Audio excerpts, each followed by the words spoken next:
So it's time to start. Welcome everyone again. It's a beautiful reality to see how many people, so many people connected again today on this theme of trauma-informed leadership. It's our second session on this module led by Sister Lynn Lever. Yesterday we looked at trauma, understanding the meaning of trauma, understanding also our own history, and to understand as well people's behaviors when there has been traumatic events, and how as well to able to accompany those realities, not as a therapist, but as sisters and as leaders. So today we're going to continue. Sister Lynn will lead us today to know a little bit more about ourselves, know a little bit more about empathy, in this trauma-informed leadership. And we'd like to start again with a time of prayer. And as I was trying to prepare, as all of us carry in our hearts the situation of the world and also some of the traumatic situations that Sister Lynn mentioned yesterday, I would invite you to pray for us, for each person, and also for this world, where so many people at the moment are living beautiful situations, and at the same time many others are living traumatic situations. And we are called to believe in God's grace and to also be accompaniers to people that we know. That's the calling that God has made to our lives, to be God's presence, God's voice, God's certainty, that His love, her love, it's always stronger than our pain, than our death. So again, bearing in mind all these situations, some of our sisters here on the call are living in the midst of all these situations, and we want to assure them of our own prayers and presence. I invite you to bring to heart the realities of this world, and at the same time the strength of God in our own hearts and in our own lives. I will share my screen, and it's a video, has music, and the words are on the screen, so nobody will be speaking over them.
vas a rezar.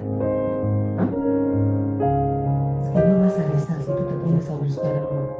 Como no sé dónde tocar, la otra vez que toqué para tal, lo que fue es que me bloqueó. No puedo tocar dónde.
So aware of the situation of the world and asking God as well to hold us with grace and with hope and with the capacity of responding with compassion.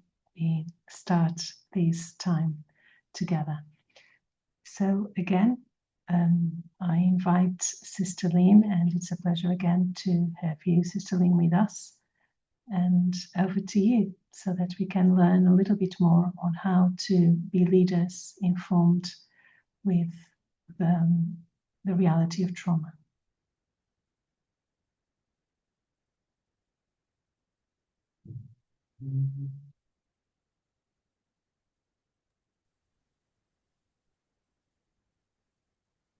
Well, good morning.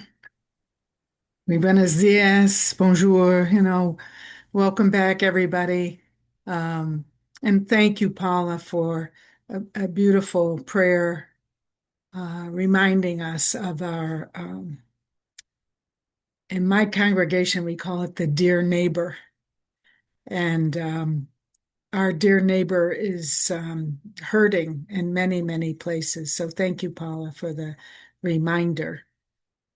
And so we have a lot to talk about today. So let us begin. Hopefully, you have a handout, which is an outline of the day. And also, you have another handout on empathy that I will refer to. So, the one we want to start with this whole question of not wanting to re traumatize, to cause trauma as we interact with our sisters, as you interact with your sisters as leader. And so we'll give a few things here, and then we're going to talk about what trauma looks like and how you can respond in a more helpful way. So just a couple of thoughts on preventing re-traumatization. I start with saying, learn as much as you can about a person and her story. This is particularly important for leaders because you ultimately are responsible for new members as well as for current members. So, knowing a person's history as she joins us becomes really important for you and the women who accompany them to accompany them with good information and to be a way to be helpful. I think one of the earliest things I say a couple things about accompaniment, especially accompaniment of new members, is that we really have to help them understand that self-disclosure is a critical part of their journey, a critical part in honest discernment. Are they here? Are they really called to be here by God?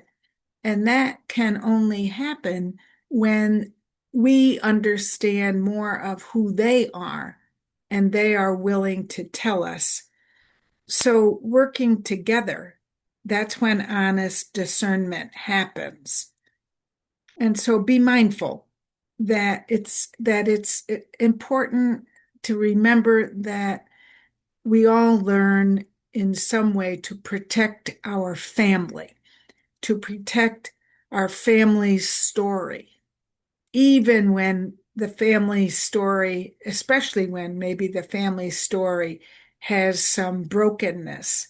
And so to create a safe environment, which we're going to talk about today, so that a person can disclose their family story, not as a way of judging, but as a way of helping you understand what is happening, what has happened in their life. That's not just true of new members, it's true of all of our members. I said, look for cues um, of something is not quite right for them, so that you can attune. And that's an interesting verb, attune. You can pay attention. You can see how it is for them. And that's what we're going to talk about when we talk about empathy. I think it's important to look for the cues of behavior. Um, Sisters, we all behave for a reason. We may not understand it. It may be a reaction, but something happened and we are responding. So if you can begin to say to yourself, where does that behavior come from? What kind of prompted that behavior? Is it a coping mechanism? For example, is being angry a coping mechanism? Is withdrawing, not wanting to talk, a coping mechanism because they don't feel safe? So you don't want to make the person feel less safe. You want them to feel more connected and more connected to you in particular. I think we want to be mindful that when we learn that a person has survived some trauma, that we see them as survivors, not as victims or damaged. We all have a part of us that has been touched by trauma. So can we be more strength-based? This person is here, she has strengths, and she has some trauma in her story. So can you see her as survivor, not as victim? And can we treat them as survivors? Women of courage. It takes courage to survive. You want to be consistent and predictable. That is a foundation for trust, to be predictable and consistent. If you had a chance to look at Brene Brown's Braving Inventory, basically you hear her encouraging consistency and predictability. And that way, that helps a person feel safe.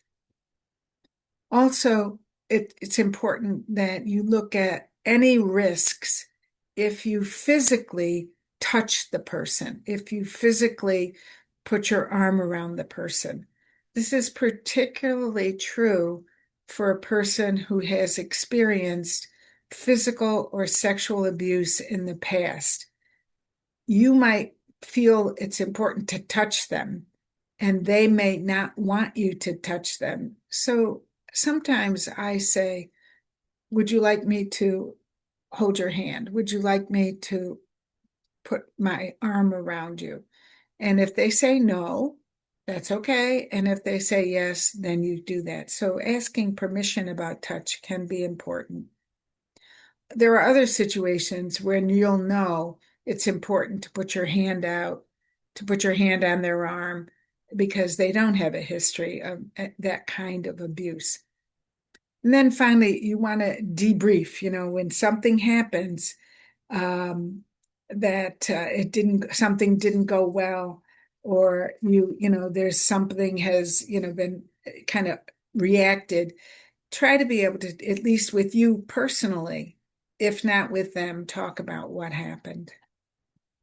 So trauma informed, if I were to give you a list of what does it mean to be trauma informed and caring and accompaniment, and that's what you're doing. You're caring for your sisters and accompaniment.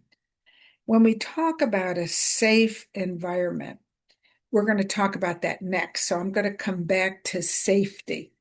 But really, what you're noticing is you sense, and pay attention to your sense that she is afraid. You get the real sense that she's afraid, or that she's highly anxious, that you can almost feel it.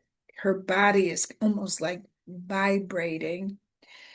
By the way, anxiety is future-oriented fear. So we're still talking about fear here. So these are signs that she doesn't feel safe. And we're going to come back and talk about that.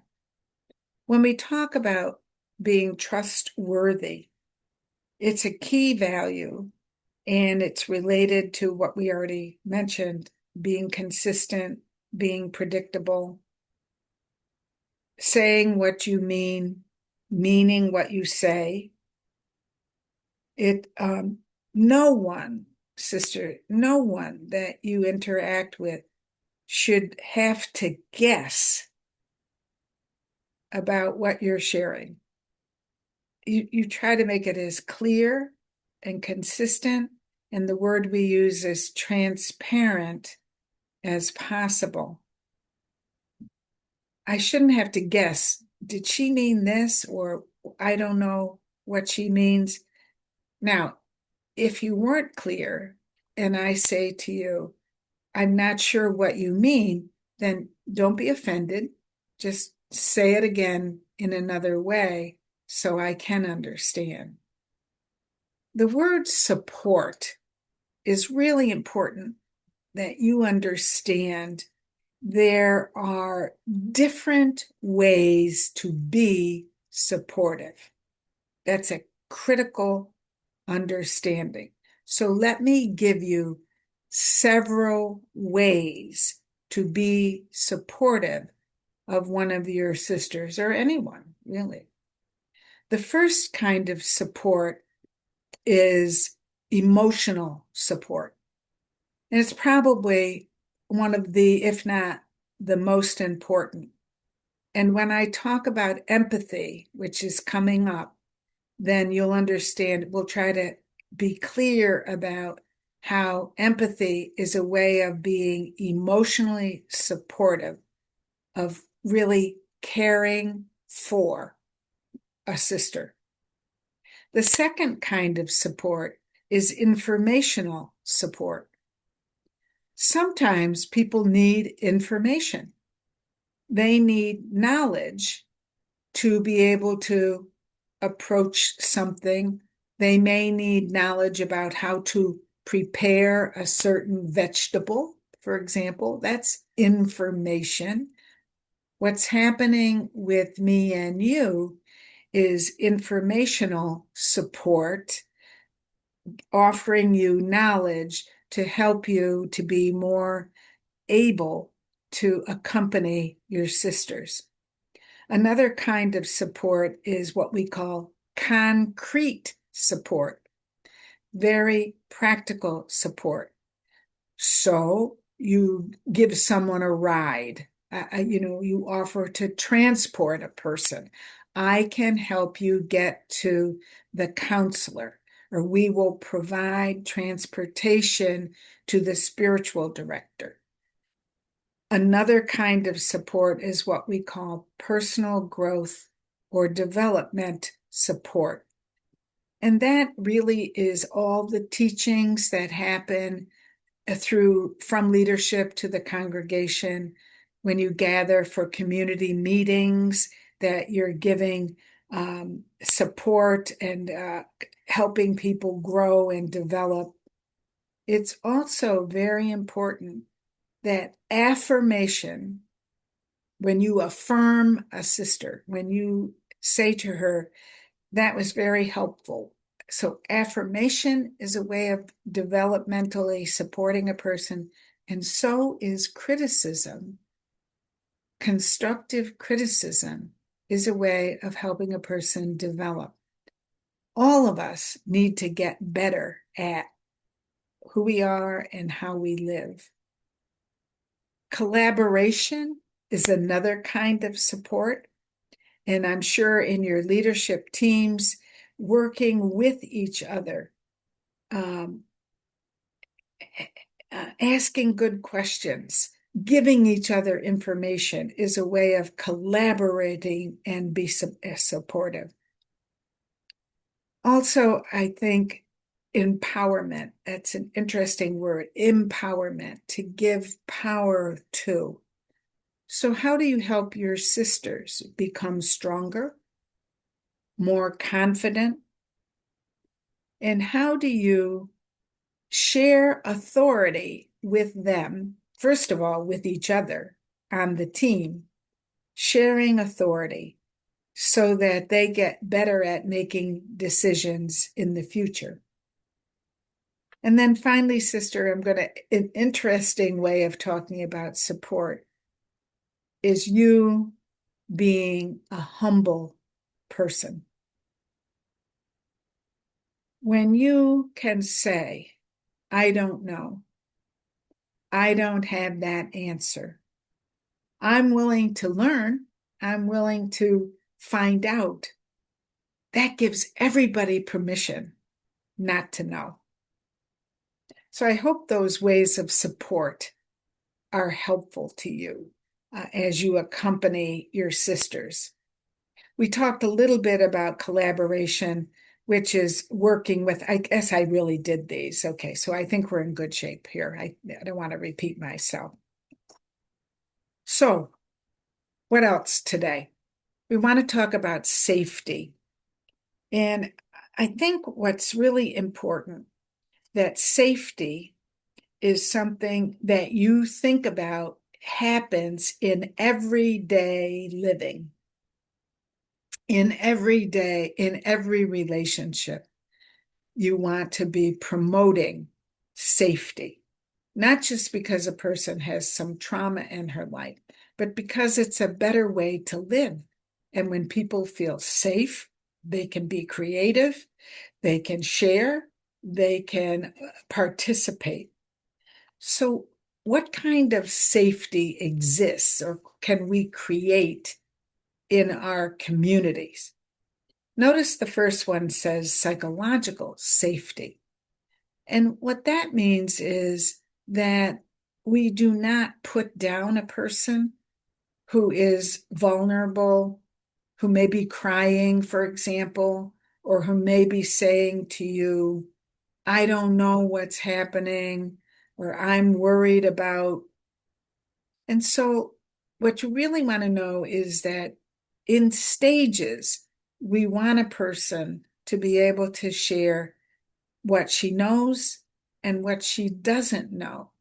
And so we are not putting down a person who says, I don't know, or I'm not sure, or whatever.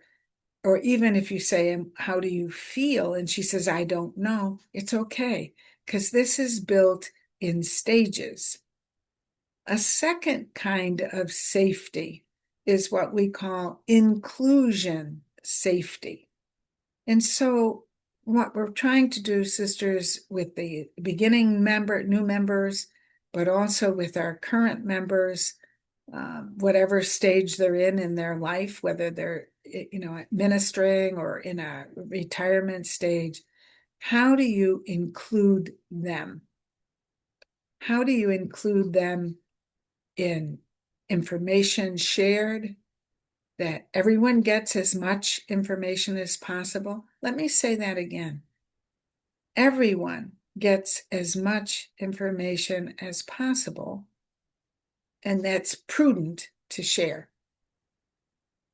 And if you can include people and they feel accepted, they gain a sense of belonging. I am important here. And that should be true from the candidate all the way to a sister who's in her final journey to God, to include. Learning safety is another one that it's good to think about in this category. Sisters, we all want to learn. Sometimes people may not act that way. Oh, another meeting, or here we go. Now we're going to have to listen to this presentation, or we have to read this article. So sometimes people will push back, but innately, a human person is a learner. A human person is a learner.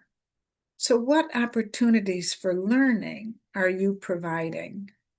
Knowing they will be accepted more by some than others. That's okay. You don't have any control over the reception. You do have control over offering, and you're really helping people to grow and get better at whatever the teaching they're learning is about. You also have to be willing to be a learner. And can you learn from a candidate? Can you learn from a temporary professed sister? Can you learn from a sister in her final days? We call making a contribution. It's really important that everyone have a sense that they matter, they can contribute to the congregation, to the mission, to the charism becoming alive today. And that can happen from the very first time, from candidates all the way through sisters in their final days. How does she realize when she doesn't minister, she might be bedridden, she might be, not involved with too many other people? How can she feel a sense that she still contributes?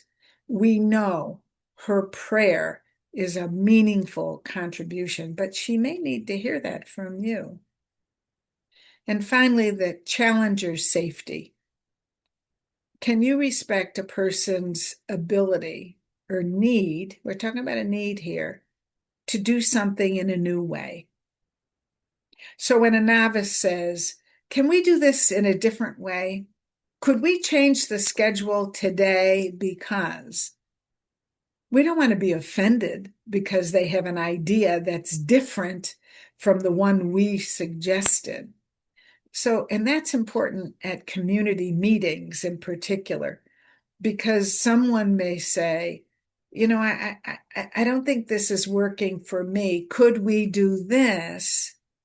Now, the answer might be no, because there's a plan, etc. But you have to hear the need to do it differently. And you want to respond. And by the way, a very important clue, whenever you say no, it's best that you give a reason for your no. No, because I said so, is not helpful. So I raise a question here. This has to do again with new members and with current members. Are you and your community able and willing to support these kinds of safety?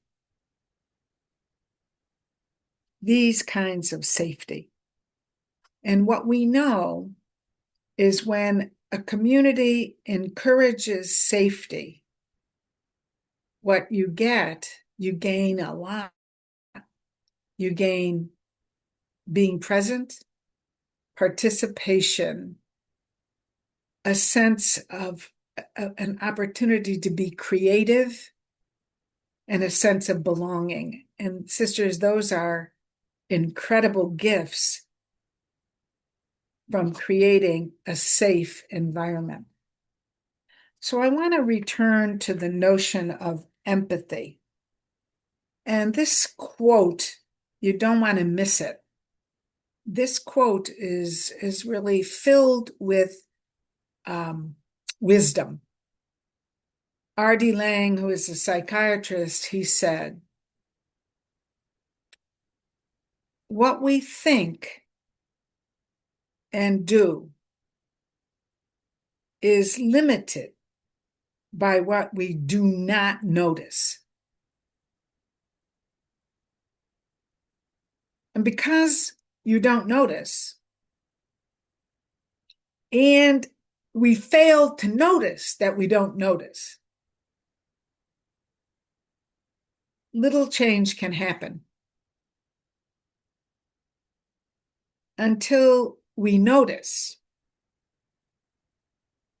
that by not seeing you, by not seeing the situation, my thoughts are shaped and so are my behaviors. So I think and act without information.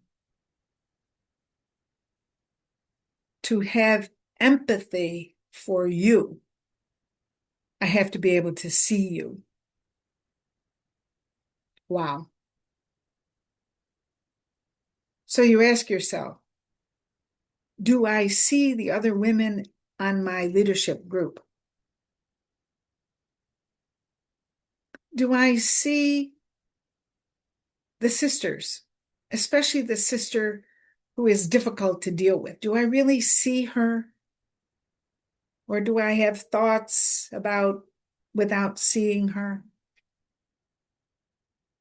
So this is all about empathy. And I want to show you a short video.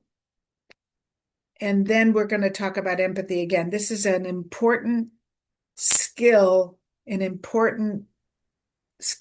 for accompanying and being able to walk with someone who has experienced trauma.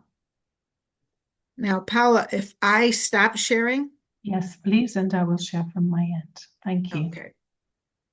Now, this video goes fairly quickly, so try to catch what she says.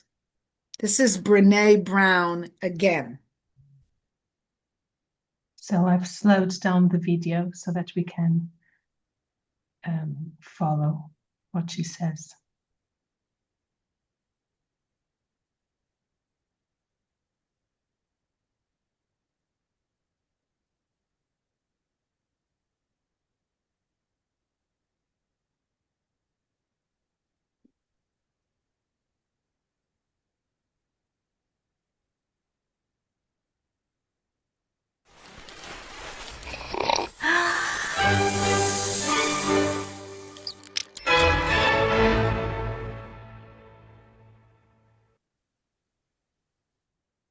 So what is empathy, and why is it very different than sympathy?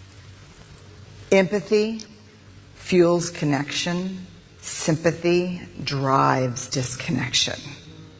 Empathy, it's very interesting. Teresa Wiseman is a nursing scholar who studied professions, very diverse professions where empathy is relevant, and came up with 4 qualities of empathy. Perspective taking, the ability to take the perspective of another person or recognize their perspective as their truth. Staying out of judgment, not easy when you enjoy it as much as most of us do. Recognizing emotion in other people and then communicating that. Empathy is feeling with people. And to me, I always think of empathy as this kind of sacred space when someone's kind of in a deep hole and they shout out from the bottom and they say, I'm stuck, it's dark, I'm overwhelmed. And then we look and we say, hey, climb down. I know what it's like down here. And you're not alone. Sympathy is, ooh, it's bad, no. You want a sandwich? Empathy is a choice, and it's a vulnerable choice, because in order to connect with you, I have to connect with something in myself that knows that feeling. Rarely, if ever, does an empathic response begin with at least.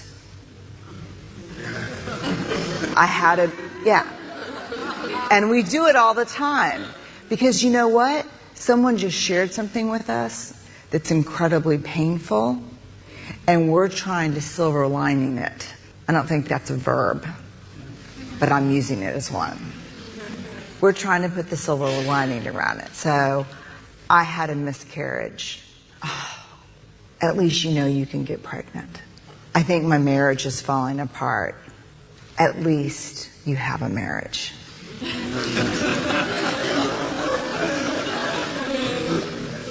John's getting kicked out of school. At least Sarah is an A student. But one of the things we do sometimes in the face of very difficult conversations is we try to make things better. If I share something with you that's very difficult, I'd rather you say, I don't even know what to say right now. I'm just so glad you told me. Because the truth is, rarely can a response make something better. What makes something better is connection.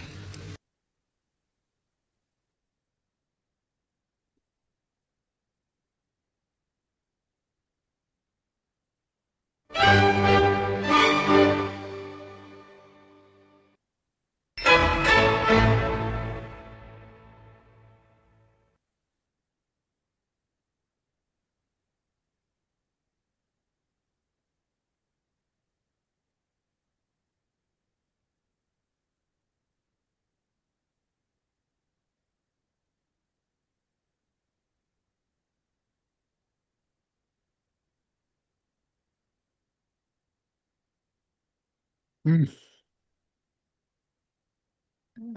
Powerful. Just the beginning of the invitation here. Sisters, it's not that when somebody responds in a way that's not empathic, it's not that they're bad. Maybe somebody in your family didn't respond and didn't honor your own experience.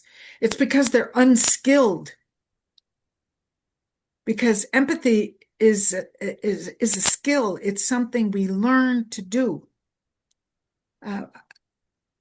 My parents died before I reached age 24. I was talking with one of my friends, and I said to her, not too soon afterwards, I said, I feel like an orphan.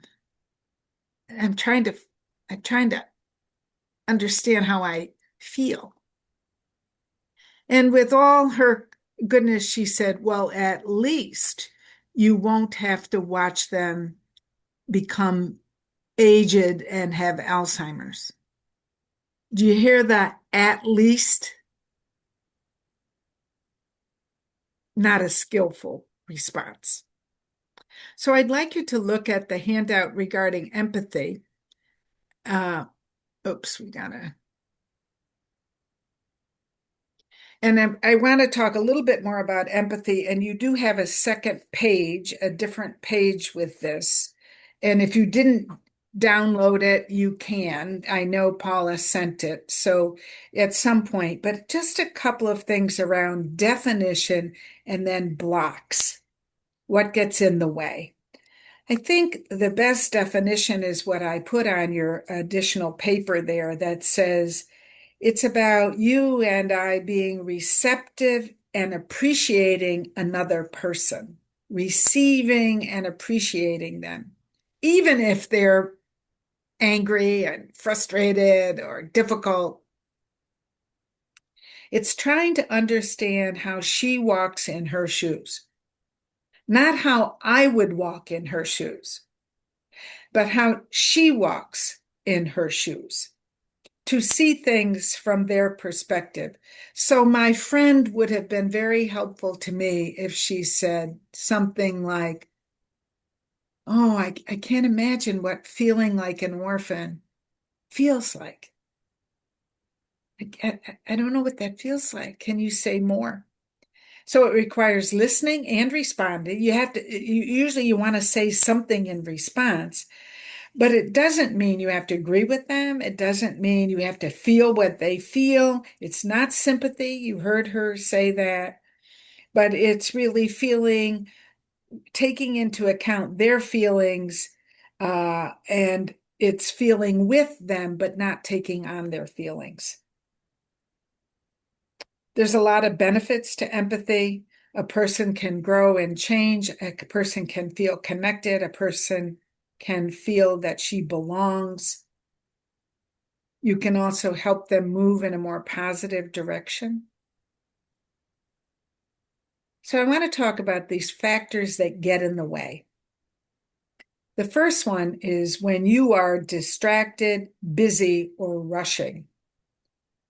Sisters, better not to have a meeting if you're distracted, busy, and rushing.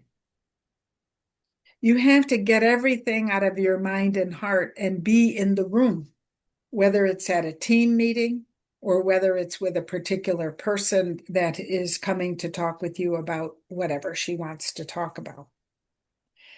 Paying attention activates your empathy and helps you to see how is it that she's walking in her shoes.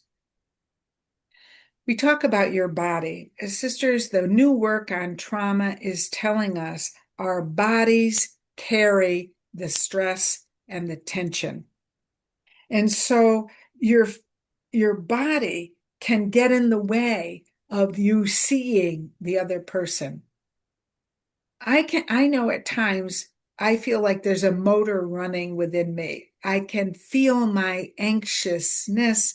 It can get in the way of my seeing the other person.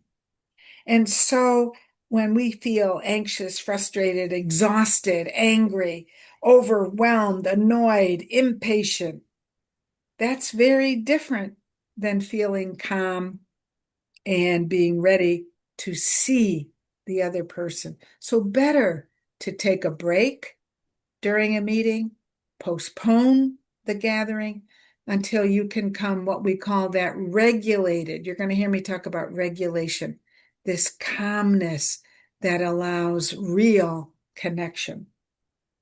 The third area talks about awareness of social distance.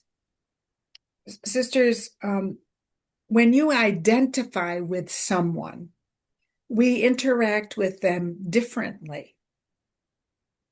When we, because we have more experience, but that more experience can also come with, what's the word I want to use? That more experience can also come with a bias. Oh, this sister who, whatever, is from where? Oh, yeah, I know how those people are.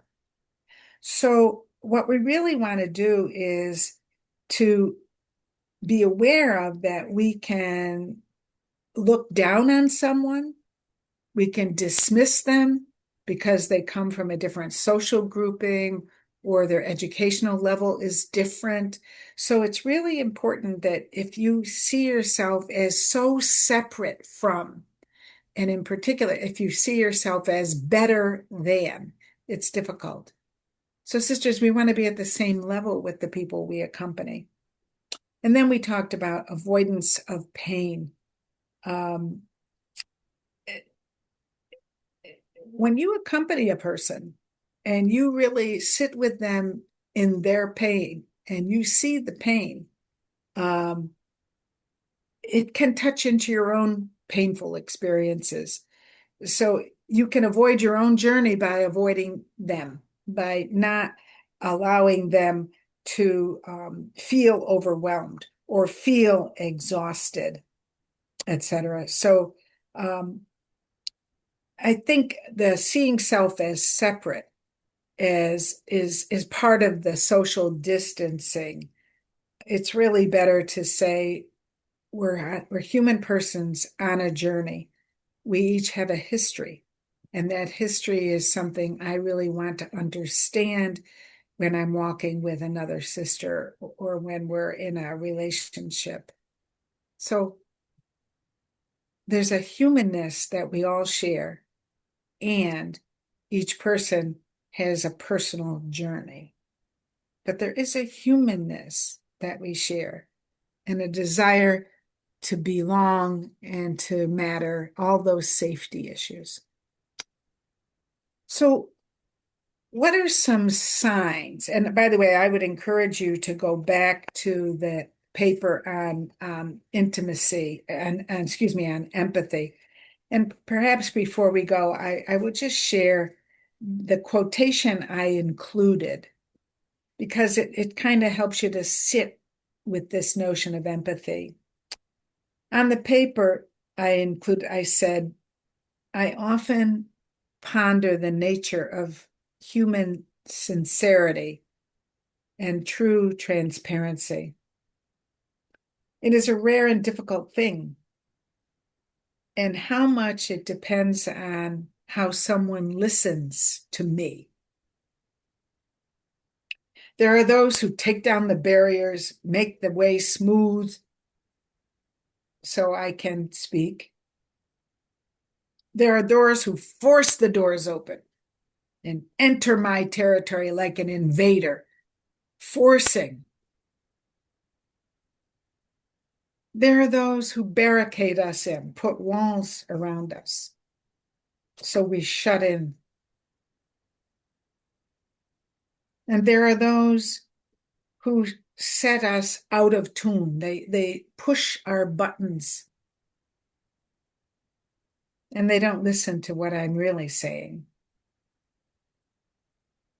And there are those who will always remain strangers, because we don't speak the language of the person sitting right in front of us. So when it's your turn to listen, which one of these are you? And so a key factor in empathy, a key critical factor, is listening. We need to get better at it, sisters. So these are some possible signs that a person is living in response to trauma. So these behaviors respond to the trauma of their experience.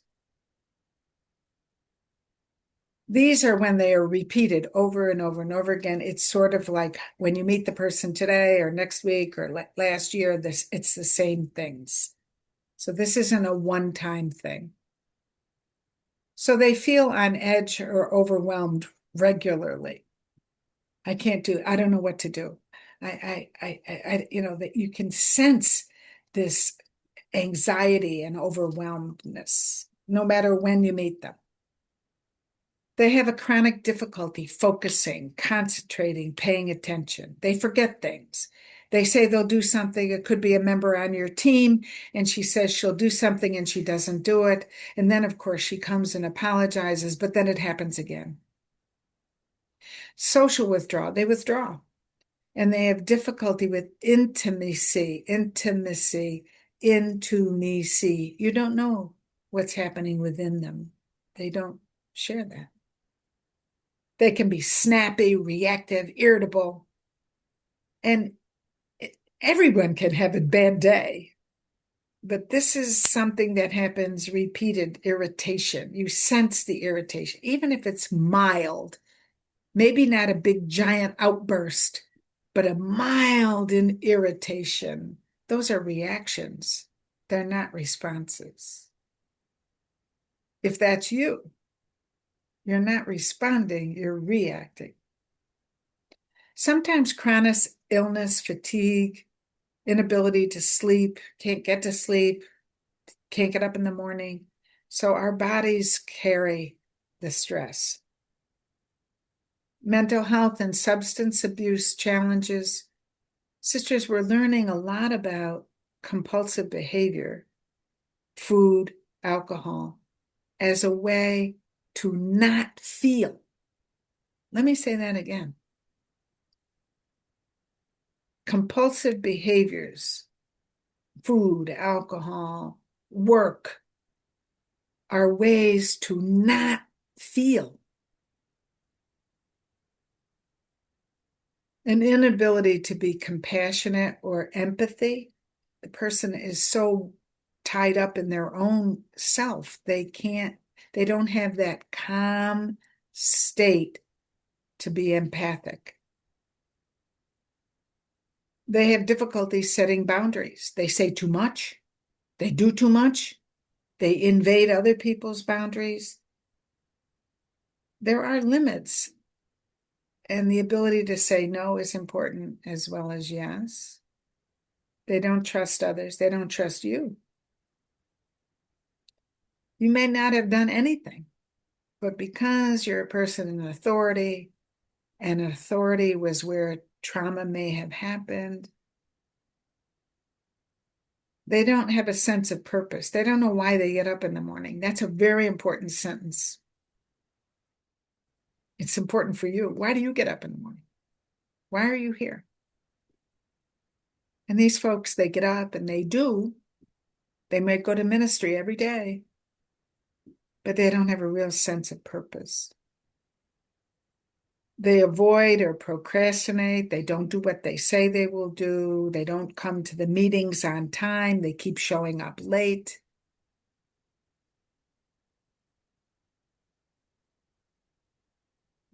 You may see a young person, we're going to use an example of clinging.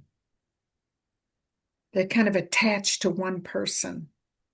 They don't have very good relationships with others, but there's a need to connect, to cling. And I'll give you an example when we talk about examples today. And then they're constantly pleasing. Whatever you say, okay, I'll do that. Oh, I can do that. When they should say no. They should do what they're supposed to do, and instead they're doing things for you, to please you. They do it with their peers, but they do it with you. So these are possible signs, especially when they're repeated over and over again. And so you look for the repetition of these. This is sort of how this sister approaches life. And then you look at what do they do in response? And that's when we're going to hear those. They fight, they flee, they fray, or they get frozen or numb. Because when these are happening over and over, they have to protect themselves. They don't feel safe. So I'm going to give 2 examples to see if this will help make it a little bit more practical or concrete. I'm using younger religious, but they could be older religious. We're not finger pointing at our new members. We need new members, we want new members, and we want to help them. So what about Anne? She's newly professed, so she's, temporary vows or maybe final vows. And she comes to talk to you because there was she was explosively angry and outburst in a local community. This was really surprising because she's usually quiet. She often keeps to herself. But she had this big explosion, this big angry outburst. And now she says she wants to move from this house. And the other sisters are both surprised at the outburst. They're surprised at this explosion. And they're also surprised at and concerned because now she just wants to move. So if we just looked at the behavior, I'm going to come back to Anne and we're going to talk about what really happened. What was the cause of the explosion, the angry outburst? But there are 2 sets of behaviors here. Does everybody see the 2 different behaviors? The first behavior was angry. That's the fight response. So there's a good sign here that she was responding from a trauma perspective. And when we say a trauma perspective, not what happened today with the outburst, but a trauma perspective puts her back when she first learned that she was not safe. So the first behavior is aggression, is fighting. Her second behavior is get me out of here, leaving. And so sometimes people fight, and then sometimes they flee. And you can understand why. If the fleeing, if you have a big explosion, you probably feel some embarrassment. You see the sisters are looking at you surprised and concerned. And so those two responses, both of them, can be very much trauma related, and we'll come back and talk about what was really going on with Anne. You saw the explosion, you saw the, in a sense, running away, but what was really happening, and where did all this reaction, this is a reaction, both of those are reactions. They're not responses to what was happening at that moment. So I'm going to leave you in a little suspense about what happened and why was this her reaction. You can imagine what kind of thing could have happened that a sister blows up and then wants to get out of the situation. So that's Anne. We're going to come back to Anne. Let's talk about Mary. She's a novice. She's a younger woman religious. You know, we have women entering sometimes very young, late teens, hopefully not too young. That's an important point. But late teens, early 20s. And she's a novice, and she's very generous and very helpful. And she seems to be clinging, always attached to one of the professed sisters who lives in the novitiate community. So where you find Mary, where you find Sister X, you find Mary. Now, it's not that she's not helpful to other people. As a matter of fact, she's seems to be helping everybody all of the time. And she connects with one of the professed sisters. She's always there. Can I help you? Can I do this? Or she might say to the professed sister who was, I missed you when you were at your ministry today. So a lot of expression of feelings of missing and connection and wanting to be with. So what might this be a sign of? How might this be a trauma response? What's going on with her? So we'll come back to Mary as well. So I'll let you think about, what do you think Mary came from? What was her family life like? What do you think that might be underneath? Remember, we're trying to understand behavior. This is a reaction again. Clinging is a reaction. And so, what's going on? So notice the question at the top. Do you know who I am? So behaviors are pointing to something. Behaviors are pointing to something. And so we see fighting and fleeing with Anne, and we see clinging as a way to feel safe with Mary. Everybody following so far? Now, these are complex situations, but we're trying to just point out how you might notice trauma underneath the behavior. So we want to talk about, how do you accompany others? How are you going to really walk with any of your sisters? And we all have some kind of trauma in our lives, sometimes much more impactful than others, but it is true. So really creating a culture of trauma awareness and caring, that leaders want to be aware and caring. And so we really want to talk about creating a communal culture of people being aware of each other, and then notice treating each other, how we treat each other.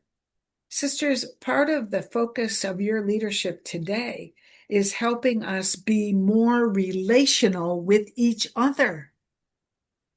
Helping us be more relational with each other. And that everyone's job is to create a safe and respectful culture.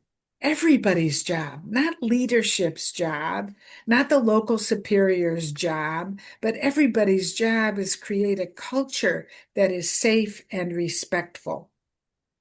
Let me talk about respect just for a few minutes.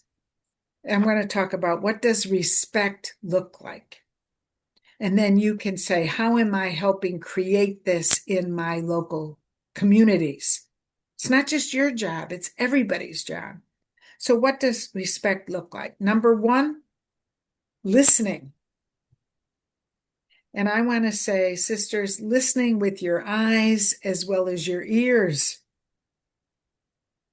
Notice she's showing you all kinds of things about what she's feeling, what she's experiencing, and we can respond to what she looks like and behavior as well as what we hear. So listening with eyes and ears.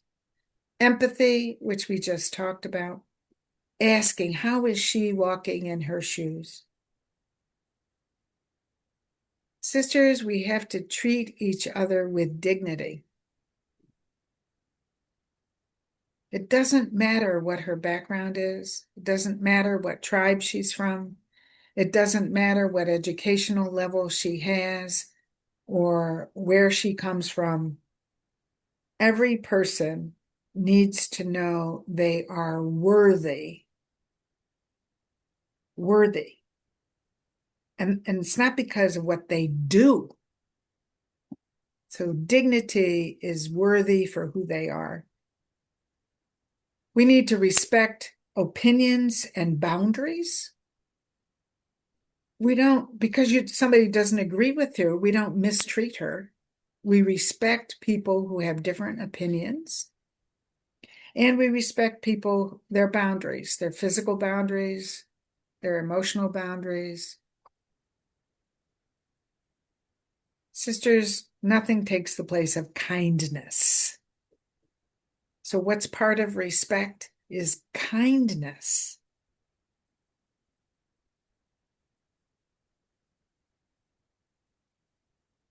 And I'll just say one other thing for you. It's really important for you and me. In order for you to be respectful of them, you have to have self-respect.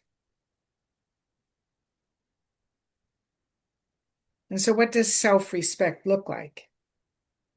You value yourself. I'm a good person.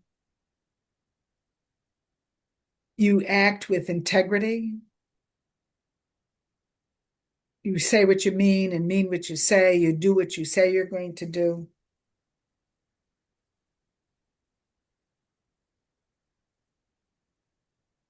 So being self-respectful will help you to be respectful of others. So notice what it says. We want to create a culture of safety, which we talked about. Now we talked about respect, where people are trustworthy, transparency. You don't have to guess what people think and feel. They're trying to tell us as best they can.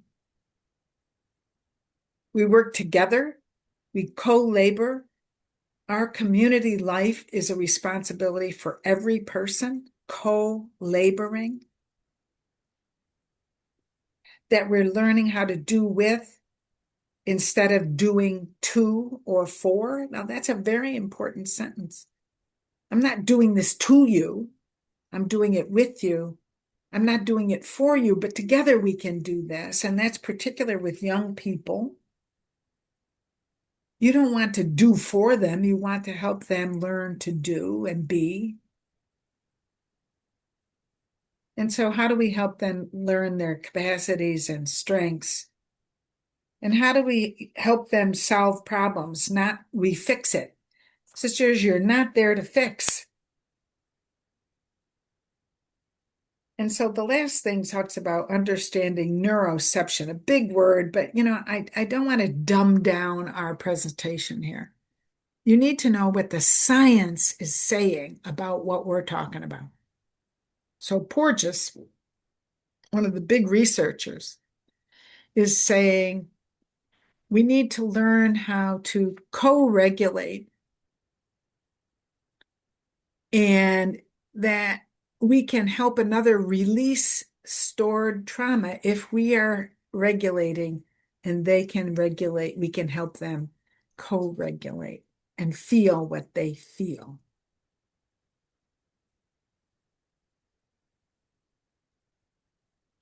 So again, just doing a little bit here. Sisters, I think we have an exaggerated understanding of privacy.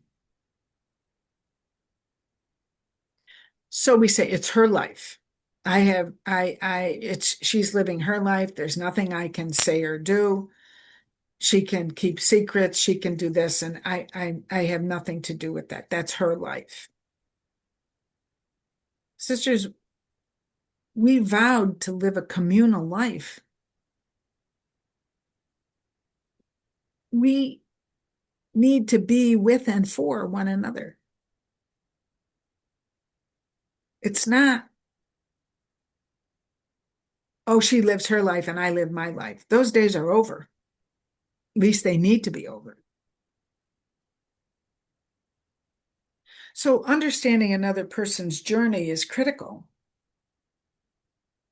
And there's a lot of ways to understand a person's past. And now, again, you'll see me focus a little bit on newer members, but a guided biography, formal psychological assessment, family meetings. And we can learn from, professed sisters can learn from these gatherings as well. Storytelling, creating an opportunity to tell one's story at the local level. That we invite people to self-disclose, respect vulnerability among all our sisters to help healing. And there's that exaggerated notion of privacy. It's her life. I can't.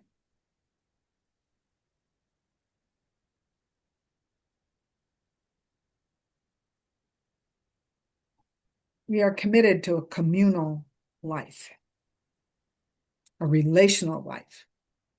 That does not mean everybody does her own thing. Sisters, we need each other. We need each other.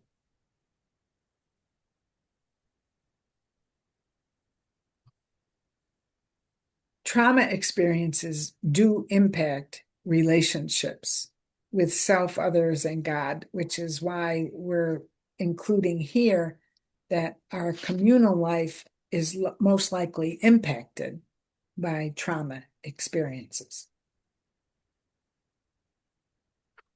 So when life is stressful and chaotic, and by the way, that's the life we live every day. There's a lot of stress in our life as women religious for lots of reasons, personal, communal, the country we live in, what's happened, the context of our life. So there's opportunity, more than one opportunity to feel threatened, stressed, unsafe. And so now we're going to look at those behaviors again, and we're going to look at them to try to help you understand. In response to stress, some people fight. They get angry. They're irritable. They're defensive. They get aggression. They act aggressively. They shout. They push. Slam doors. Or some people flee. They run away. They avoid. That's remember what happened with Mary. She did both of those. But look at the next part of this. They put off. So one of your team members doesn't do what she says she was supposed to do.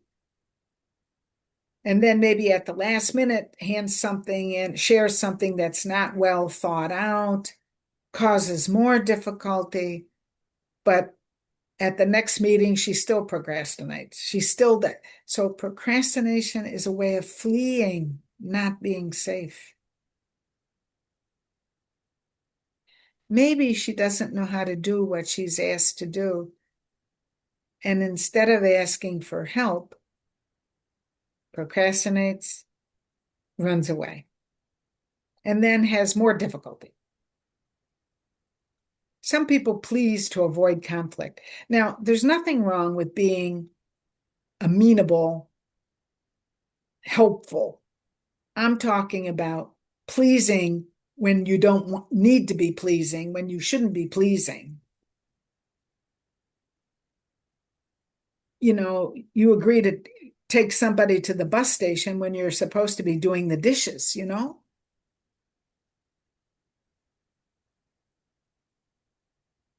And then if life is too much to handle, and this is a very important understanding, if life is too much to handle, you don't feel at all. You freeze. Feel numb. You might ask yourself, am I depressed? Because see, depressed is kind of without feeling. When did a person learn to freeze? A long time ago. Long time ago, when life was just too much. So we don't want to judge any of these. Do not judge fighting, fleeing, fraying, freezing. These are well learned. It's how we learn to respond to difficult, unsafe situations. Very important. Intelligent when you learned this way to be safe. It's not helpful for you as an adult. One other word you might want to put here is pretty automatic. These responses are quite automatic. It's only when you slow down, and a key way to begin to live more in the present is awareness, awareness, awareness. Oh, I learned to do this. It was smart when I learned it. It does not help me now. If I fight, if I flee, if I make nice, if I freeze, doesn't help me as an adult.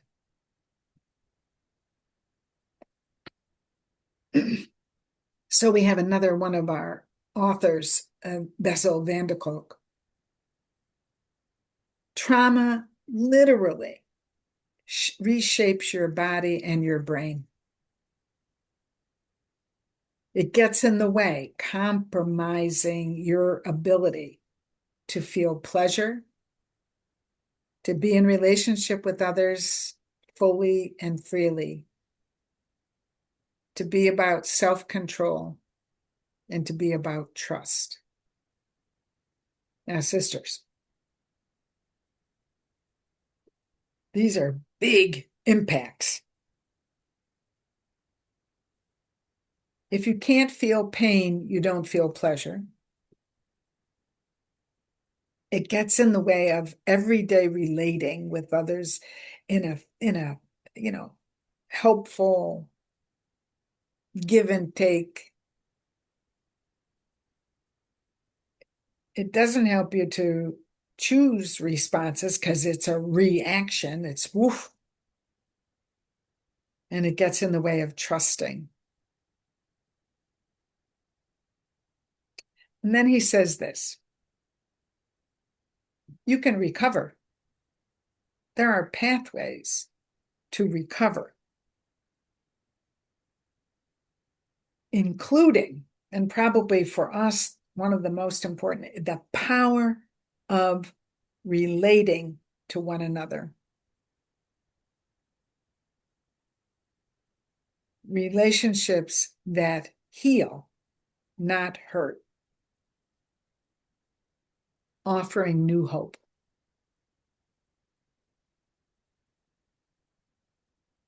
So what if, as leaders,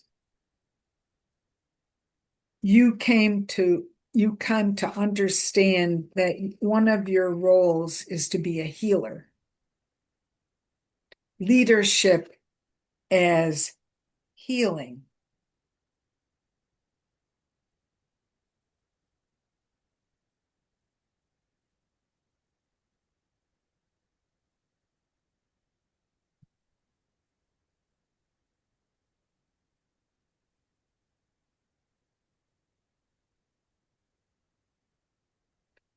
So I'm going to pause for a minute here. You've been listening attentively, and we're going to pause, and then we'll take a short break and come back, because these next couple of slides are a little bit more detailed, but we want you to just keep understanding. But here's my question for you. Forget about everybody else. What do you do when you feel threatened, stressed,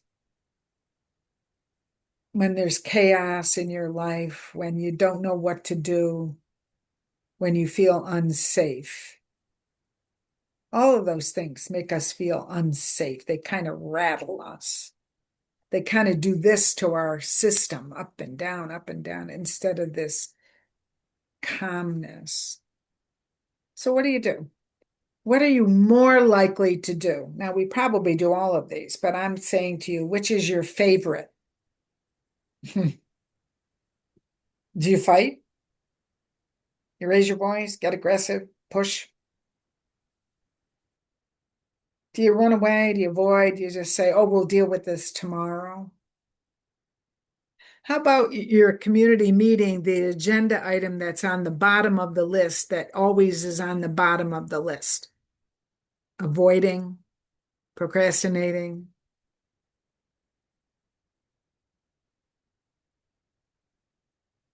Are you pleasing everybody all of the time and you lose yourself?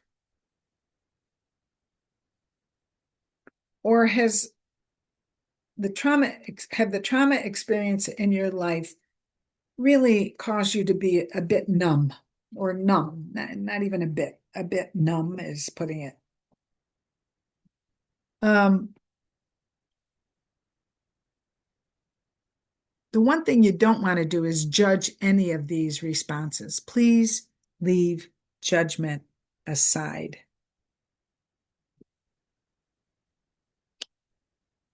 And when you learn them back there in childhood and early life, we're not here to blame your parents or your family system. Or we're certainly not here saying they didn't love you. But most likely, they didn't have the skills to meet you where you needed to be met. They didn't have the skills to meet you where you needed to be met to feel safe. So please leave judgment aside. I'd like you to, you might say, which of these do you, and you probably do more than one, but which is the first line of response when you're stressed, anxious, when life is chaotic, when you don't know what you're doing,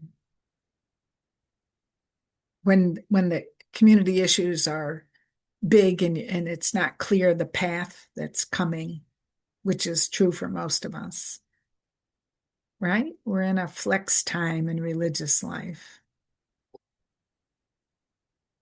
So, Paula, I would like to do not a long break, but a short break if we could here.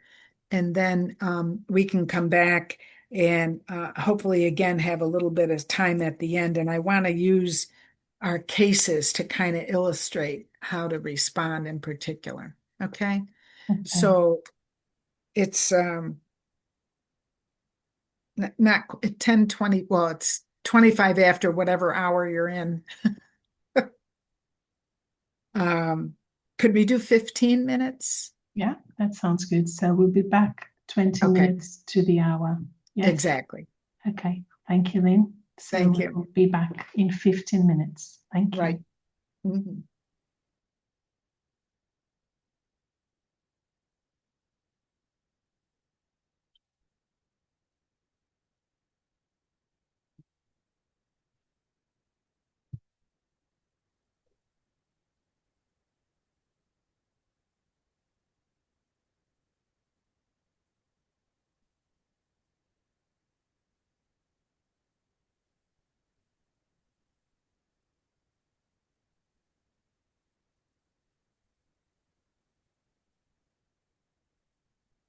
And we just wait for Sister Lynn Level to come back and we will resume.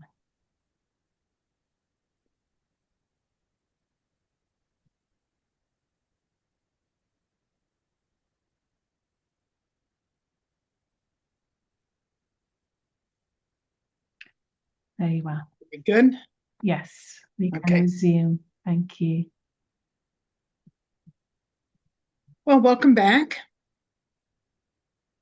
Before we move on to this next couple of slides, which are a little bit more, just to help you understand a little bit more of all that's underneath what we've been talking about, I would just like to say to you, for you personally, if you notice and that awareness becomes number one, if you are aware that you find yourself fighting or in some fashion or fleeing, whatever, the thing you don't want to do is judge. What's wrong with me? Or I should have been able to, we go on and on. But simply to notice and say, for some reason, I do not feel safe here. That awareness, it takes you to slow down a little bit, pay attention, can help you to really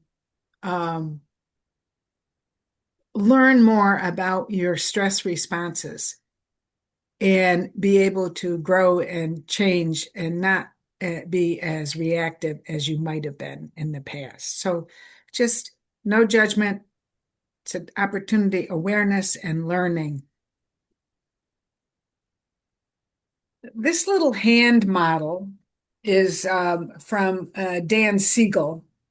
And if you would all do this, if you would all make a fist like this, if everybody makes a fist, okay? Tighten it up, make a fist. And then if you open up your forefingers, not the thumb, if you open them up and you put your thumb here, it's sort of in the palm of your hand. Everybody got what we're doing? So we'll do it again. We're going to close it up. We're going to have a fist. In some ways, this is a model, a way to look at your brain. And right here, this front part is what we call your frontal cortex or your front brain. When you pick it up, now it's up here. This is your upstairs brain. See, we took it upstairs. And then down here is your downstairs brain. And so we're going to talk a little bit about what happens when we're dealing with situations and stress. So if you look at the far right where it says your offline brain, now we're looking at the picture. You can put your hand down there. It really, what that says is that your brain parts are not connected. The parts of your brain are not connected. So you're unable to, with that far right, you're unable to access your rational thinking brain. It's not operating, it's not in contact with the rest of your brain. If you look at the one right next to it, to the left there, it says your thinking brain is right here. Your thinking brain is now in touch with, and you can use critical thinking and problem solving and planning and creativity and beliefs and impulse control. You're not reacting. Why? Because we've got our brain parts connected. if you look to the middle one, it talks about the amygdala, and you're going to see more of these words in newspapers, etc., because the science is being shared. The amygdala is the part where your nervous system, through all the anxiety and through all of the fear and safety. And so it's when the amygdala is operating, it's a smoke alarm, like, wah, wah, wah, this is what it's happening, you know. And so and then notice it says the emotional expression, we really want to be expressing our emotions, and notice that they're in the center of the brain. Isn't that a beautiful understanding of how important emotions are? They're at the center of our brain, and we need to access them and let them speak to us. And then over at the far left, when you're down here, if you're talking about here, you know, like in the wrist, it's going down into the wrist area. That's the brainstem connected to your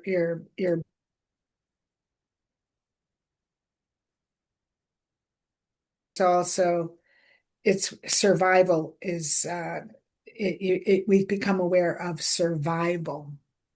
Lynn, can you please repeat the last one because you just froze for a little while so that we can understand well. Thank you. We talked about emotional brain being at the center, right? And how important that is, that we recognize the importance of emotions.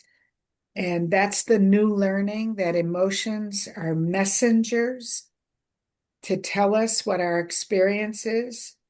And then the survival brain is way down here. It's the brain stem, which is really connected to vital organs, heart and lungs and all of that, survival for sure.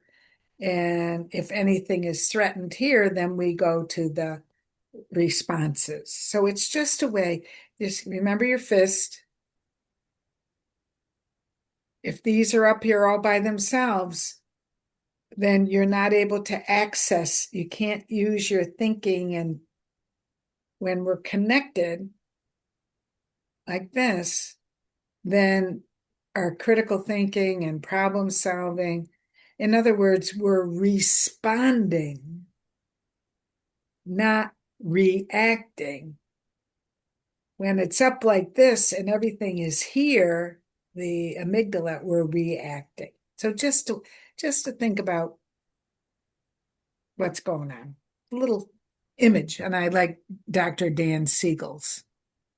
Now this is an even bigger image, and you don't have to worry about all of the parts, but if you look at, it has 3 colors, and you know, the computers and printers print what they print, you know. Oftentimes, this is considered red at the top, orangey in the middle, and green at the bottom. And sometimes you'll see, instead of this diagram, you'll see a traffic light with red at the top, yellow in the middle, and green at the bottom. So we're just going to talk about what's happening in your nervous system. This is neurobiology, but we can make it, it doesn't have to be that complex. Basically, you want to be operating in the green. Green is go. Green is things are going well. You're functioning well. You feel pretty safe. Remember, there's no such thing as absolute safety, but you're feeling pretty safe. You feel able and capable in your relationships, in your living situation, and you can respond to what's happening. You can respond to questions. You can respond to something not going well. You know, you had this great plan for a meeting and it was okay, it wasn't great. You can respond to that and figure out what to do next. it enables you, listen to these words, to be curious. They're written right there for you, to be curious, to be open, to be compassionate, and to be mindful. You know what's happening in and within you and around you. You also, because you have not disconnected from your feelings, you can feel joy. Sisters, if you disconnect from sadness and sorrow, you disconnect from joy. You can't turn down one set of emotions and expect the others. So you want to be operating in green, and I want to be operating in green as much as possible.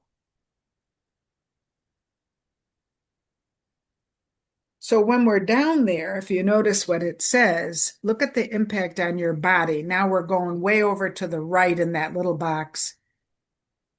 It helps digestion, helps you to resist infection, helps your immune system to operate better, helps you to recuperate from like a cold or whatever. You're often in this area, you can be less judgmental, and you're not pumping into your body these stress hormones.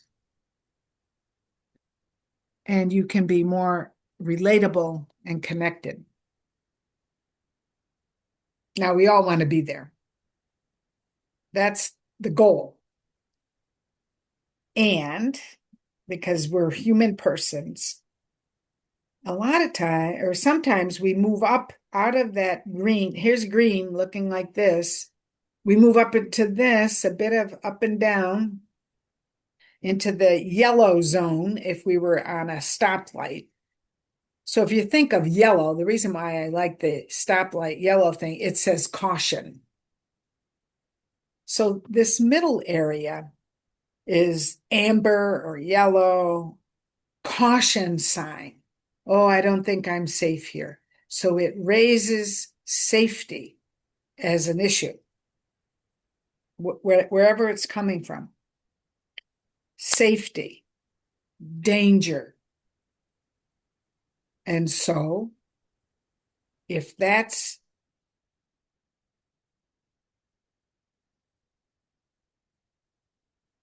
reactions, fight, flee, fray. Now, we're not talking about freezing here. Freezing is up above. So you experience rage and anger and irritation and frustration. That's the fighting. Flight, you panic, your fear, anxiety, worry, and concern take over. And so you move away. That's the flight. And so you want to look at what increases and what decreases, And this is the caution saying, whoops, pay attention.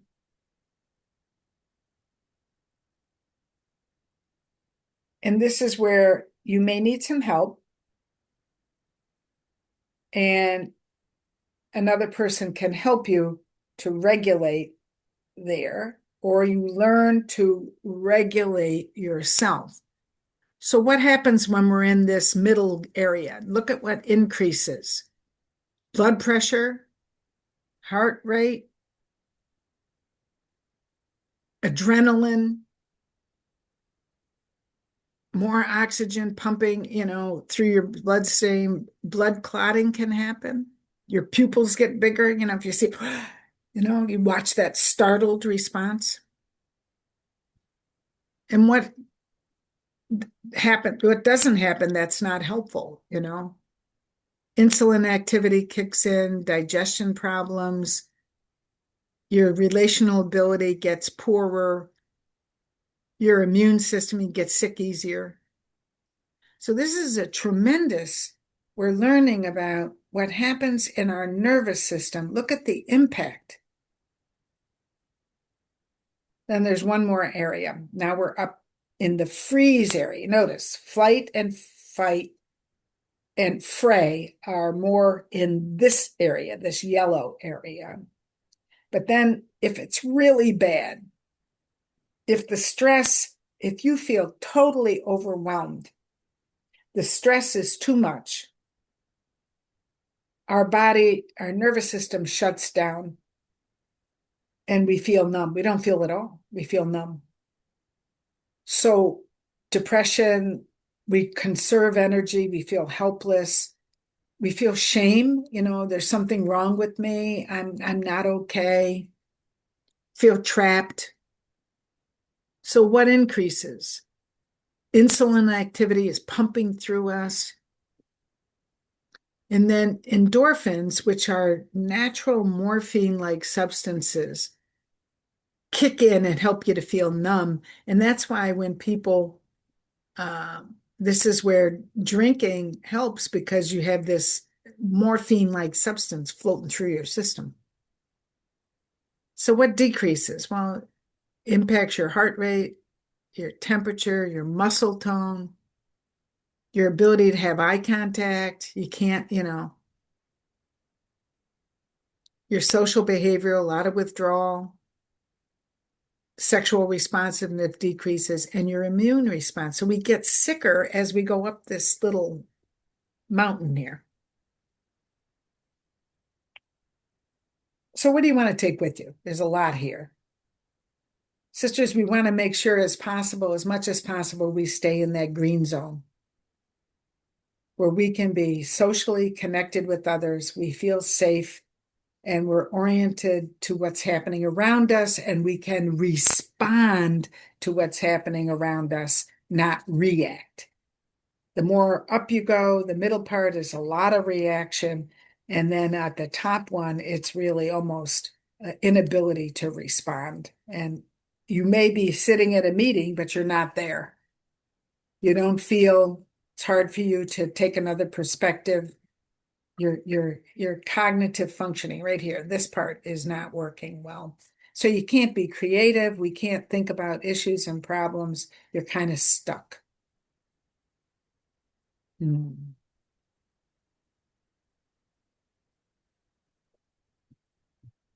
So let's go back to Anne and Mary.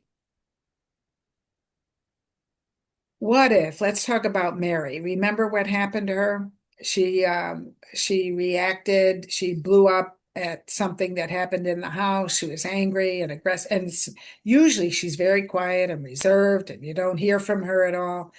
And so that's her first reaction is fight, and then eventually she wants to get out of there. So what if you knew this about Mary? Excuse me, Anne. I'm talking about Anne first, sorry. What if you knew this about her? What if what happened, and this is what happened, is she lives in a local community, and the sisters went shopping for the weekly groceries, food. And one of the sisters, the sister who shopped, bought a chicken that was all cut up in pieces. And so when they were putting the chicken away is when Anne noticed that the chicken was cut in pieces and the pieces were not of equal size. Somebody would get less than somebody else. That's what happened.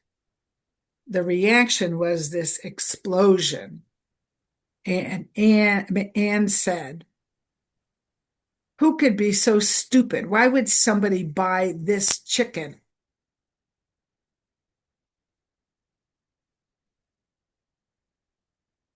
With the pieces like this.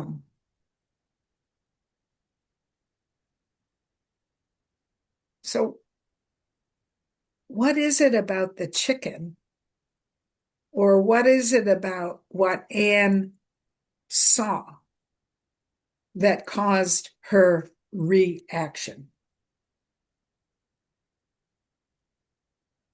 We'll come back to Anne in a minute when we talk about how to accompany her. What do you do when you have an explosion like that from somebody who's usually not very expressive, but boy, it was like a volcano.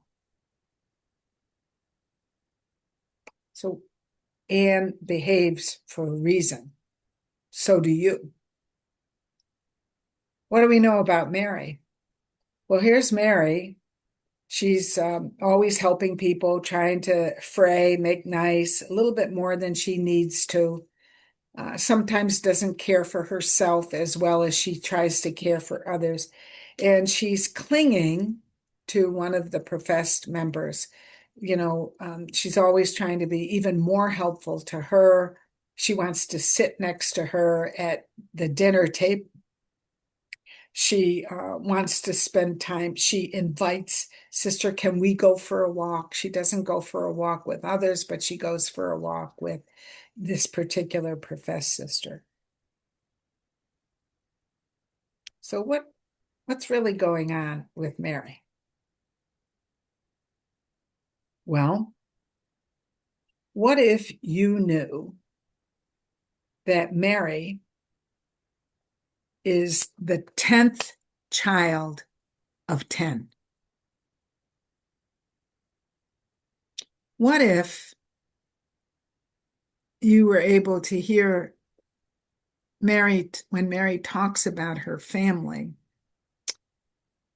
she talks about her mother seemingly not having much time for her. As a matter of fact, the mother was pretty tired after the 10th child. And she gave Mary to the older girls to kind of take care of. And then when Mary was about 6, the mother decided to send her to a boarding school.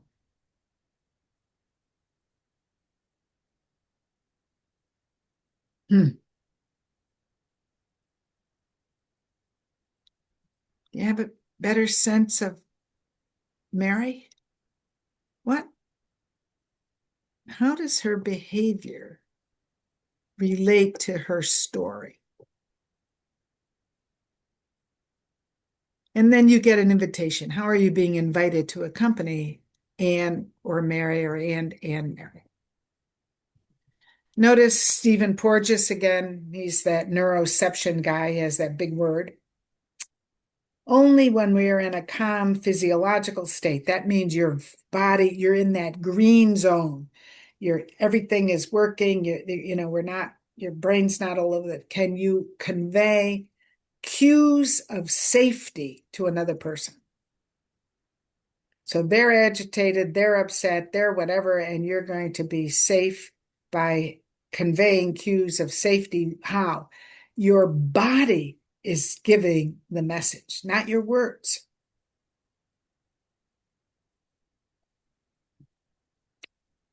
So we learn about co-regulation. Co-regulation. As human persons, we long to be connected to others. Even some of your sisters who are loners, who kind of don't connect well, they still long to be connected. They just don't know how, and they're probably afraid. So our nervous system looks for and needs others with whom we feel safe to connect. And then with them, we can create supportive and protective relationships with others. But somebody helps us do this, kind of live in the green. So developing safe connections with others creates a stronger personal foundation for self-regulation. You're not there to be with her every moment of the day so she regulates. You're there to know that she can be safe and learn herself to regulate her emotional life and her responses and not be reacting all the time. So co-regulation, it began a long time ago with mother and baby. And when mother and baby's relationship is interrupted with adoption, for example, or a child being left to someone else, then this bonding doesn't happen and it can impact the rest of their life. So other emotionally safe and nurturing relationships, that's you and me. When we provide safe and nurturing relationships, we can be part of a person's healing. We're not the cause of it. It's their journey. They may need some professional help. Don't forget that. But as accompaniers, we can be a co-regulator. So when she's doing this and I'm doing this, eventually we're both doing this. So let's go back to, I don't know if I messed up the names here. I'm talking about the chicken purchase. I may have, did I do that back there? I think it's Anne. No, this is Anne. Yeah. Yes, we're dealing with Anne. Okay. So what do? She flew off the handle. She's angry. She slams the door. She walks out of the room and she wants to leave the house she's in. How do you what do you do? What do you do? Now, if our sisters who live with her could do it, that's the first place. But let's say been called into the picture, or it happens in your local community or in your leadership team. The first thing you want to do, sisters, is connect, connect, connect. Connect physically and emotionally. It's not about using your brain and giving all the logic and reason. It's about connecting physically and emotionally. Your calm self can help the other person to calm down and understand the emotions belong to her. You're not trying to talk her out of anger and frustration and irritation. You're just trying to be present to the anger, the frustration, the irritation. You may touch her. Sometimes touching can be grounding. You have to be mindful. We already talked about you have to be careful with touch. And so what you're really trying to do is figure out what is she feeling in addition to the defensive anger. That's defensive. It's self-protective. And so what if you said something, I sense you're really upset and bothered by the purchase of the chicken? Were you afraid when you saw the chicken? You might not use that language. You might say something like, Anne, can you help me understand what happened? It's not ordinary for you to kind of blow up or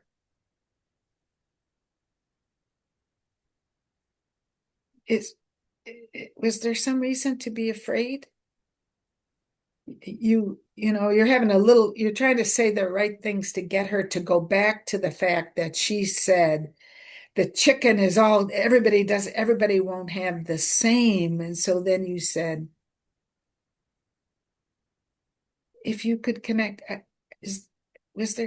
were you afraid there wouldn't be enough?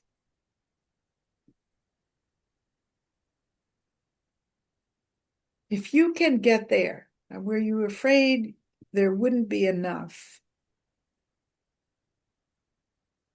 And you stay with her feelings, not enough. And then you said, Anne, was there other times in your life when there wasn't enough food? So now we're connecting not enough in the present and not enough in the past. And Anne tells you, tears, you know, we didn't have enough food when I was little. I went to bed hungry.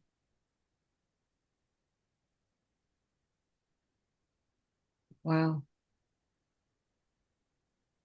So not having enough food was pretty painful and scary. Yeah.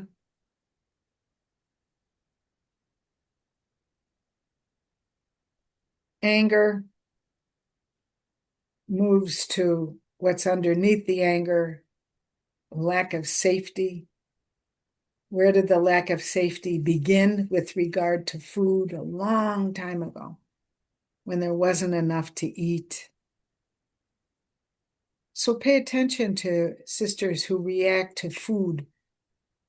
Either they hoard the food, they bring food to their room, they eat more than they need to.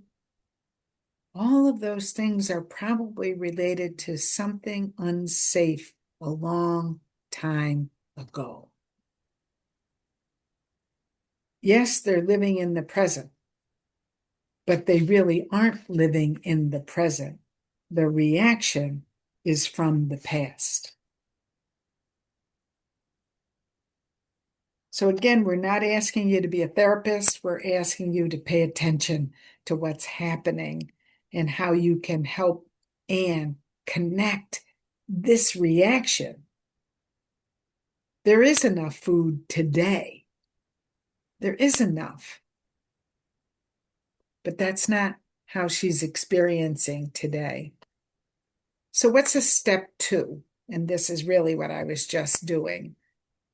Having named and affirmed her feelings, the anger, the frustration, the disappointment, the irritability, the flying off the handle, whatever way you want to put that. So then we go to step 2. Step 1 was just to notice and pay attention to her feelings without judgment. They're messengers telling you. And then under step 2, if you can have the opportunity to see her present reality is not the same as her past reality, that in the community, there is enough food. And so something like, it sounds like you really were afraid there wouldn't be enough to eat again. Notice the word again, because it's not true. And then there's a little phrase here by a guy named Alex Howard. If you name it, you can tame it. If you can see that, oh, that's from the past, then you can use your upstairs brain. Then she can bring her upstairs brain in contact with her center part of her brain. And so you could say, or the local community could say, what will help you to live a little bit more safely with regard to food? Because somehow food in you it's not safe. What would help you? By the way, sisters, this is a real true story. And what the local community, after they understood a little bit more and Anne was more self-disclosing, they decided to buy chicken breasts where all of the chicken were about the same size. So nobody had to have less. And why did they do that? Because they learned that it was traumatic for her when there wasn't enough food. So what's the journey here? Connect, connect, connect before you look at what's logic and rational. She's not a little girl. There is enough food in the local community. That's redirecting. So it's relate, co-regulate. Then you can offer what's reasonable. And right now, it's reasonable to know we have enough. there's enough food. Now, if there isn't, then you can understand where not having food in the present is going to trigger the past, and this is going to continue. Connect, relate, co-regulate. Then you can use logic and reason and problem solve. The local community said, we will only buy this chicken. Why? To help our sister. So what do you know now that you didn't know before? What insights can you apply from our examples to your personal journey so that you live more fully and freely in the present? You see, Anne wasn't living in the present. That example threw her back to when there wasn't enough as a child. If we talk about Mary, it's the same thing. Why is she clinging? Why is she clinging? Because in her growing up, an absent mother. So in some ways, she's looking for that consistent mother person, searching, and she finds some sense of calmness in relationship to the professed sister. However, the clinging is not exactly the freest relationship, neither for her nor for the sister. So learning what the clinging is about and where it started from absence. Remember, I'm going to say a very important sentence. Trauma is about what happened or what didn't happen. Now, let me correct that. Trauma is a response to what happened or didn't happen. In Mary's case, it's what didn't happen.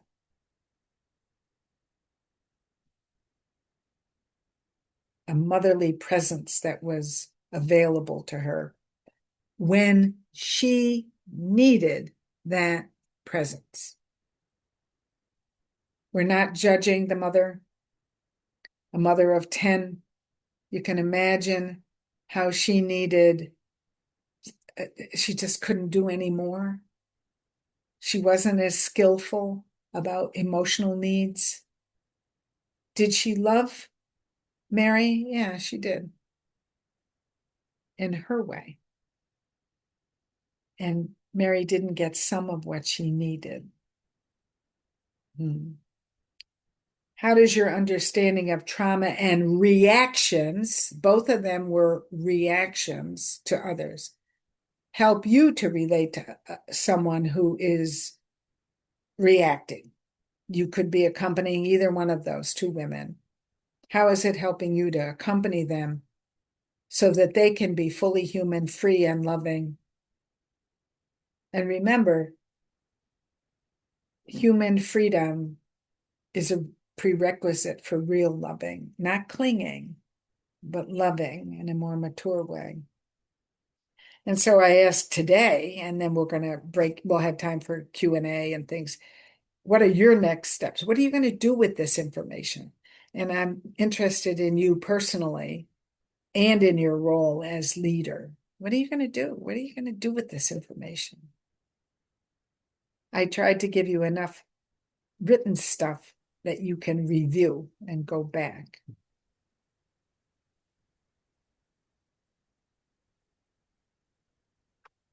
So, opportunity for comments or questions or whatever will help you.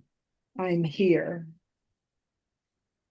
Thank you, Lynn. I think you asked many questions. I think there's many things going up and down. My first question before going to the chart is, how would you approach Mary in her clinging? Because you told us how to approach Anne. So it's always helpful to look at other stories and narratives. So what would be a good way of approaching Mary as a community, as a leader, to respect her own process? Thank you. Yeah. Well, if you think about how does a person move and grow, the very first thing is awareness. So I am sure if we asked Mary, I mean, she has no idea that what she's doing or where it comes from, etc. So and I'm going to use that famous span, depende. It depends on um, how much help she might need to understand this attachment pattern. It's an attachment pattern that she has taken into her own journey. So that kind of, she may need some additional help. That's number one. You just can't ignore the fact that, and here's the thing that I always talk about with people in formation. There's so many other things about Mary that are wonderful. I mean, she's generous, she's giving, sometimes to a fault, but she notices things to be done. She volunteers, she's kind. All of those are pluses. She seems to like being of service. So there's a lot of pluses for her saying this is a good candidate. And there's the big and word. And this is not going to work for her long term in the community. And it is impacting another one of your sisters. So raising awareness about clinging is not the same as being in a more mature adult relationship. So we want to move her from clinging to an adult relationship, including with this professed sister. There's something about the professed sister that's important. It's not she's just anybody. She's something special here.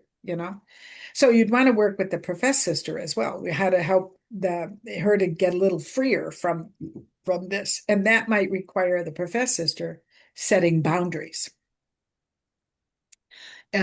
Sister, can we go for a walk? They might go for a walk, but they include somebody else. So now there's three, and the professed sister makes sure she's talking to the two of them, not to one.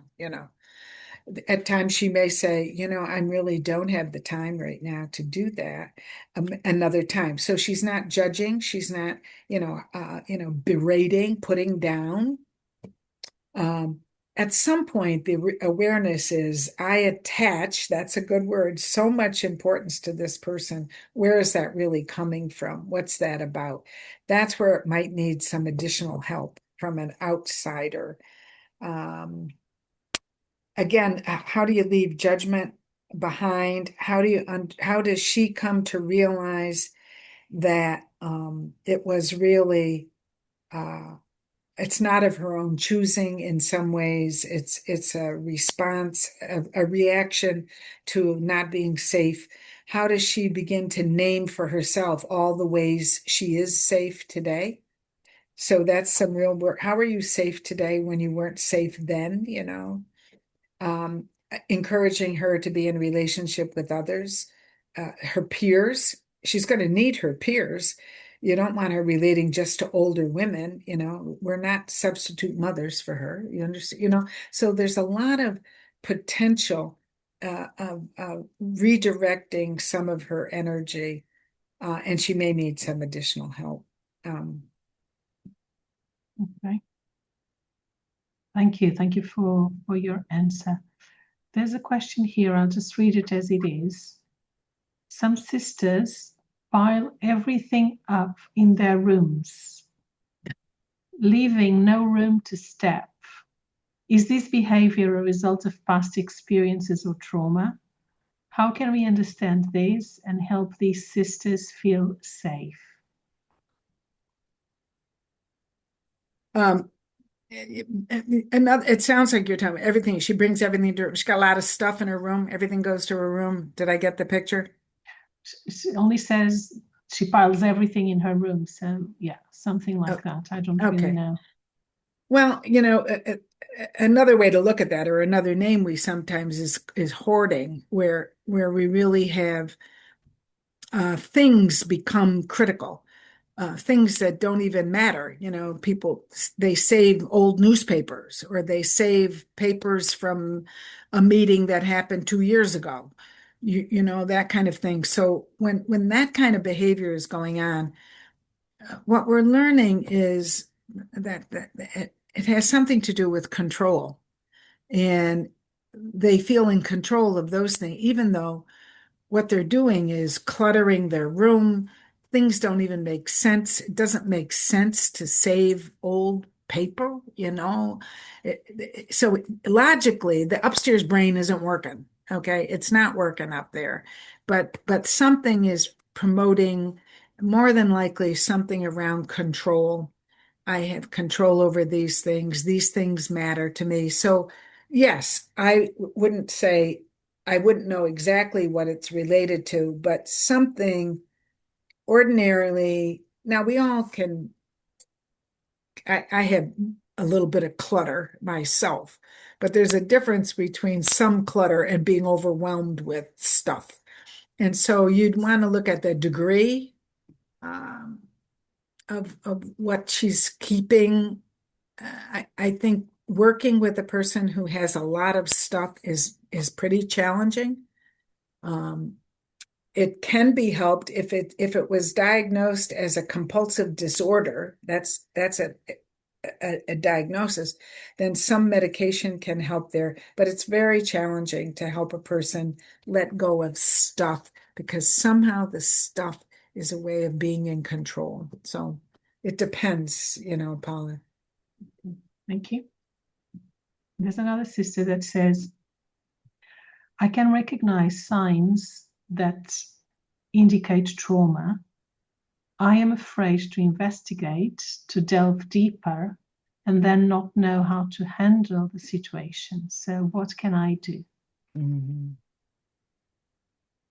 It's a very good question because you've heard me say, we're not asking you to be a therapist. We're asking you to walk alongside. I think you have to look at the degree of whatever you're noticing. If it's pretty intense and it's in many areas,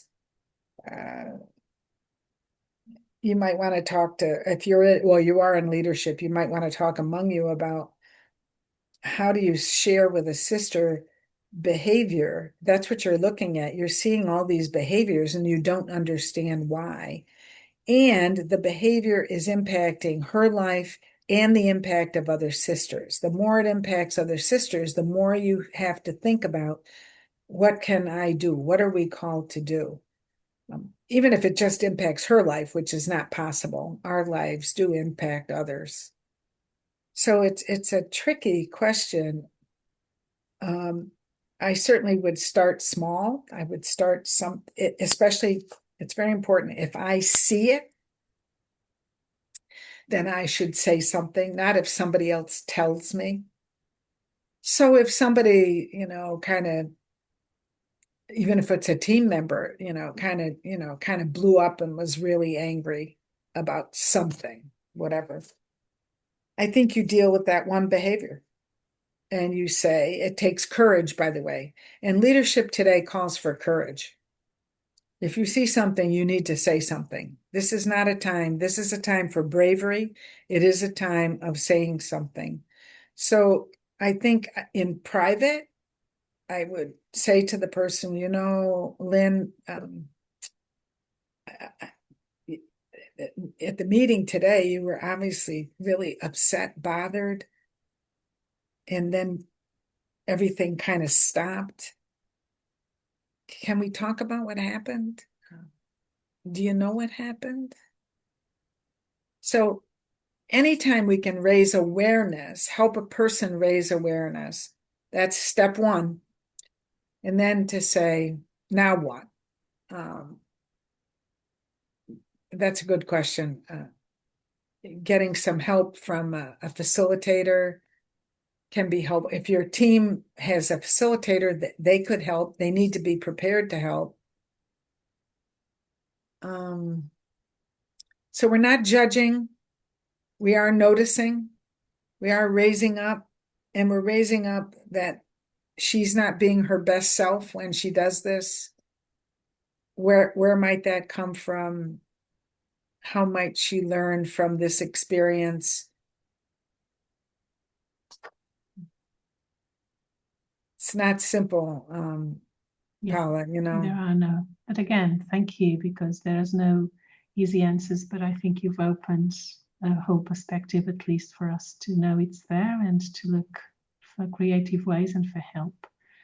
We are on the time, so Lynn, tell us a little bit about what will you share with us tomorrow? Okay. And I'm sure that many of the questions that are in the chats now as well will be touched tomorrow. So please. Okay. Well, tomorrow we're really going to focus on you. We're going to kind of try to take everything we've learned and have you go on a personal journey.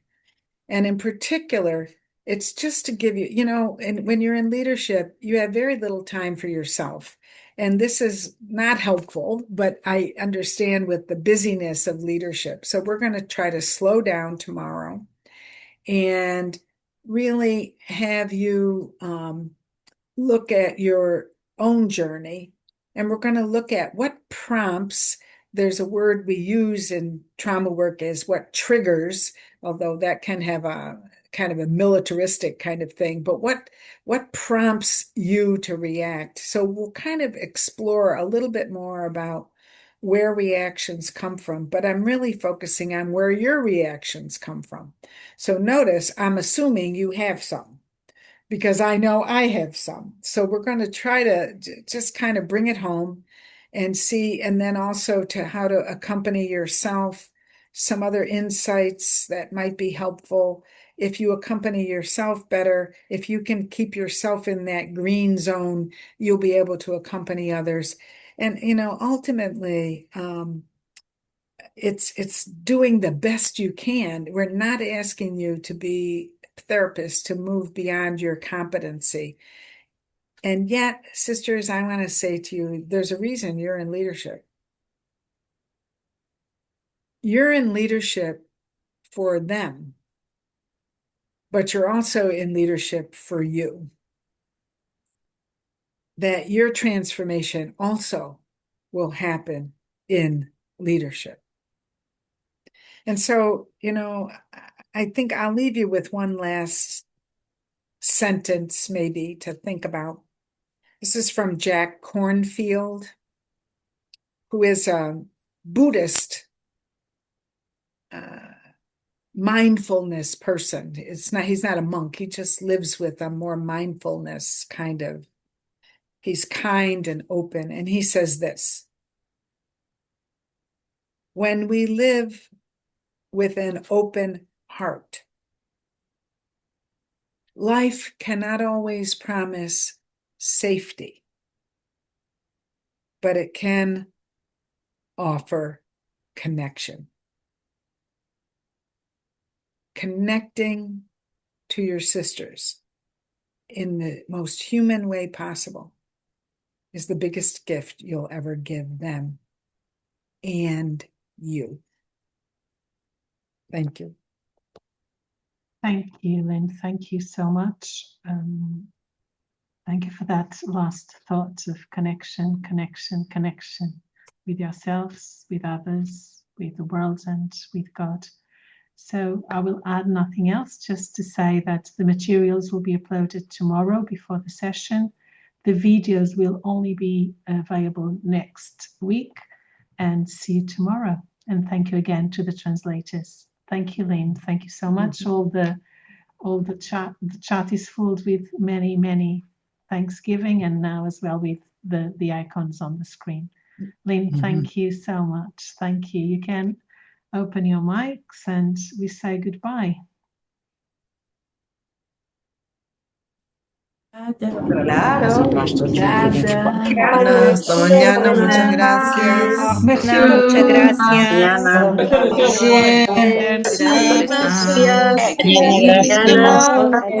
Mañana, inquietudes que han venido.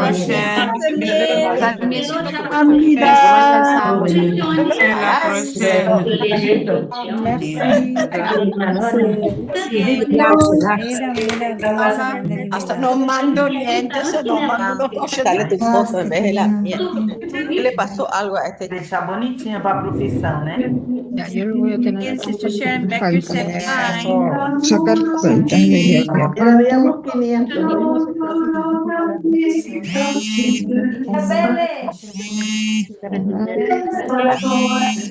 Merci.